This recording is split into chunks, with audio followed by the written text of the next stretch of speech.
আসসালামু আলাইকুম। প্রিয় দর্শক, যে আশঙ্কাটা আজ থেকে কয়েক মাস আগেই করা হয়েছিল যে রাজনৈতিক দলগুলো পরস্পরের প্রতি কাদা ছোড়াছুড়ি করবে, দেশটাকে বিভক্ত করতে করতে ছোট ছোট উপদলে পরিণত করবে, সেই আশঙ্কাটা যেন সত্য হতে চলেছে।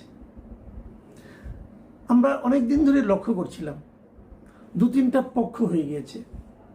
একদিকে বিএনপি, আরেকদিকে জামাত, এনসিপি, ইসলামী আন্দোলন, মাঝখানে সরকার যেন খেলা দেখছে, সমস্ত পট সাজিয়ে দিয়ে সে যেন খেলা দেখছে।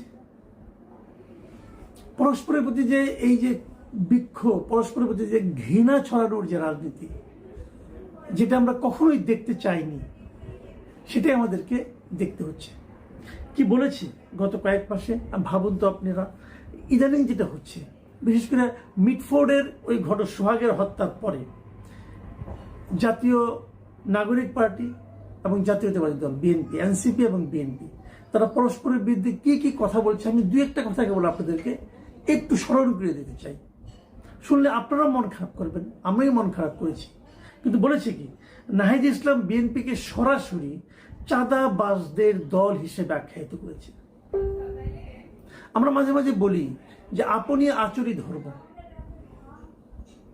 চাঁদাবাজের অভিযোগ কি এনসিপির বিরুদ্ধে নেই? সে এনসিপি যদি আজকে বলে যে বিএনপি চাঁদাবাজের দল, বিএনপির অনেক নেতাকর্মীর বিরুদ্ধে চাঁদাবাজের অভিযোগ আছে, এটা আমি নিজেও জানি এবং আমরা বিভিন্ন জায়গায় যাই দেখি। চাঁদাবাজির অভিযোগ যারা ক্ষমতার সংশ্লিষ্ট থাকে অথবা যারা ক্ষমতায় যাবে বলে সম্ভাবনাময় মনে হয়, তারাই করে বাংলাদেশে। এটা নামে কিছু যায় আসে না।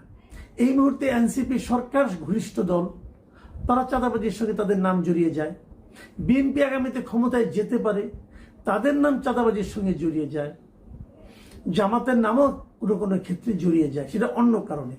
এনসিপির শীর্ষ নেতা, দলের আহ্বায়ক নাহিদ ইসলাম সরাসরি বিএনপিকে চাঁদাবাজের দল হিসেবে আখ্যায়িত করেছেন। আর কি লাগে? দলের শীর্ষ নেতা যদি এই কথা বলে, তখন দলের যারা কর্মী আছেন তারা স্লোগান দেন। সেই স্লোগানটা কি? স্লোগানটা হলো, চাঁদা তোলে পল্টনে, ভাগ যায় লন্ডনে। মানে বিএনপির শীর্ষ নেতৃত্বের প্রতি এক ধরনের ইঙ্গিতপূর্ণ এবং আমি মনে করি কিছুটা অশ্লীল একটা স্লোগান। এটিকে শোভন। আবার দেখেন বিপরীত দিকে বিএনপির সমাবেশ থেকেও একই ধরনের স্লোগান ওঠে। সেই স্লোগানটা কি? এক বোতল দুই ছিপি, জামাত আর এনসিপি। মানে এই যে স্লোগানগুলো, এই স্লোগানগুলোর মূল কথাটা কি? এবং বিএনপি নেতৃবৃন্দ বলেন, উচ্চারণ করেন, স্পষ্টভাবে উচ্চারণ করেন যে এনসিপির নেতাদের কথায় ফ্যাসিবাদের পদধ্বনি পাওয়া যাচ্ছে।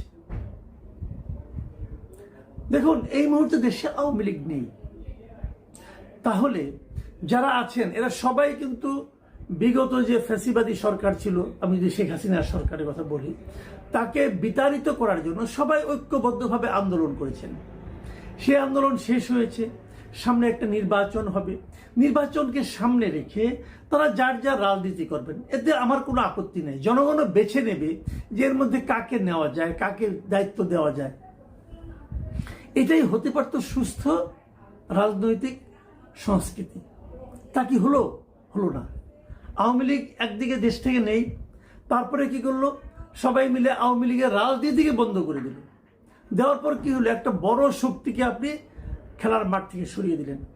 এখন যে কটা শক্তি আছে এদের মধ্যে এরকম কাদা ছোড়াছুড়ি শুরু হয়ে গেল। আমরা কি এর জন্য আন্দোলন করেছিলাম? আমরা কি এর জন্য নিজেদের জীবনকে ঝুঁকির মুখে ফেলে আন্দোলন করেছিলাম? আন্দোলন কিন্তু এককভাবে কেউ করেনি। এই আন্দোলনে বিএনপি ছিল, এই আন্দোলনে জামাত ছিল, এই আন্দোলনে ছাত্ররা ছিল, এই আন্দোলনে যারা রাজনীতি করেন না তেমন সাধারণ মানুষের ছিল। আন্দোলনে একক কৃতিত্ব যেই দাবি করুক, আজকে অনেকে দাবি করে তারাই আন্দোলনে সিপাহসালার ছিলেন, কথাটা ঠিক নয়। এটা একদিনের আন্দোলন নয়, এটা 17 বছরের আন্দোলন। এবং এই আন্দোলনে সমস্ত রাজনৈতিক দল ছিল, সমস্ত অরাজনৈতিক ব্যক্তিরাও ছিল।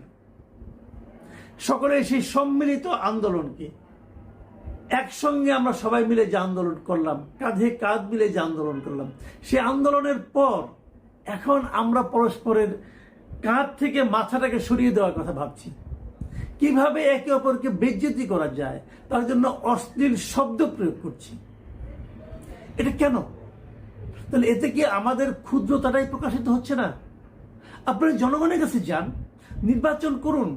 জনগণ যদি আপনাকে নির্বাচিত করে, আপনি শাসন করবেন 5 বছর। নির্বাচিত না করলে পরের 5 বছরের জন্য চিন্তা করবেন। এটাই তো হওয়া উচিত ছিল সুস্থতা। যখন আপনি দেখেন যে আপনার কোনো সম্ভাবনা নাই, তখন আপনি নানা ক্যারিকেচার করে নির্বাচন পিছিয়ে দেওয়ার চেষ্টা করেন অথবা একটা আওলা বাঁচানোর চেষ্টা করেন। এটা কোন ধরনের মানসিকতা? দেখুন, আমি একটা কথা বলি, এর মধ্যে বিএনপি মহাসচিব একটা কথা বলেছেন এই মিটফোর্ডের এই ঘটনাকে কেন্দ্র করে। তিনি বলেছেন, সরকার পরিচালনার দায়িত্বে না থাকা সত্ত্বেও একটি রাজনৈতিক দল ও তার প্রধান নেতৃত্বকে দায়ী করে মিছিল এবং অশ্লীল ভাষা প্রয়োগ করা হচ্ছে। এটি রাজনৈতিক সংস্কৃতিকে আবারও সেই ফ্যাসিবাদের যুগে ফিরিয়ে নিয়ে যাচ্ছে কিনা এমন প্রশ্ন উঠতেই পারে। এই কথাটা আমি বললাম একটু আগে, যে বিএনপির নেতৃবৃন্দ বলছেন যে এনসিপির কথাবার্তা ফ্যাসিবাদের যেন ছায়া তারা দেখতে পাচ্ছেন। বিভিন্ন শিক্ষা প্রতিষ্ঠানে আমরা দেখেছি এই ধরনের মিছিল হচ্ছে, বিএনপির এগেইনস্টে মিছিল হচ্ছে। আজকে আবার দেখলাম বিএনপির এই আপনার স্বেচ্ছাসেবক দল তারা শাহবাগ অবরোধ করে বসে আছে এনসিপির এই সমস্ত মানে মাঠ গরম হয়ে যাচ্ছে। পরস্পরের বিরুদ্ধে শক্তি প্রদর্শন করছে, পরস্পরের বিরুদ্ধে অশ্লীল বাক্য প্রয়োগের প্রতিযোগিতা শুরু করে দিয়েছে। এটা তো আমরা চাইনি। আপনারা খেয়াল করতে পারবেন, বেশি দিন আগে না, গত 25শে ফেব্রুয়ারি জাতীয় শহীদ সেনা দিবস উপলক্ষে রাওয়া ক্লাবের একটা মিটিংয়ে, একটা অনুষ্ঠানে সেনাপ্রধান কিছু কথা বলেছিলেন। আপনাদের মনে আছে, এটা নিয়ে অনেক বিতর্ক হয়েছিল। তিনি কি বলেছিলেন আজকের এই বাস্তবতায় আমি সেই কথাগুলো আরেকবার আপনাদেরকে স্মরণ করিয়ে দিতে চাই। তিনি বলেছিলেন, নিজেরা কাদা ছোড়াছুড়ি, মারামারি ও কাটাকাটি করলে দেশ ও জাতির স্বাধীনতা সার্বভৌমত্ব বিপন্ন হবে। এই দেশ আমাদের, আমরা সবাই সুখে শান্তিতে থাকতে চাই। আমরা চাই না হানাহানি, কাটাকাটি, মারামারি। দেখুন, উনি আজকের থেকে 6 মাস আগে যে কথাগুলি বলেছিলেন সেটাই কিন্তু এখন আমরা দেখতে পাচ্ছি।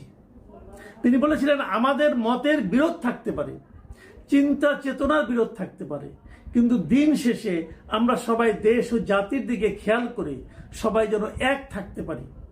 কেবল এক থাকলেই এ দেশ উন্নত হবে, সঠিক পথে পরিচালিত হবে। না হলে আমরা আরো সমস্যার মধ্যে পড়ে যাব। ওই দিকে আমরা যেতে চাই না। খেয়াল করুন, উনি কিন্তু সবাই মিলে এক থাকতে বলেছেন। আমি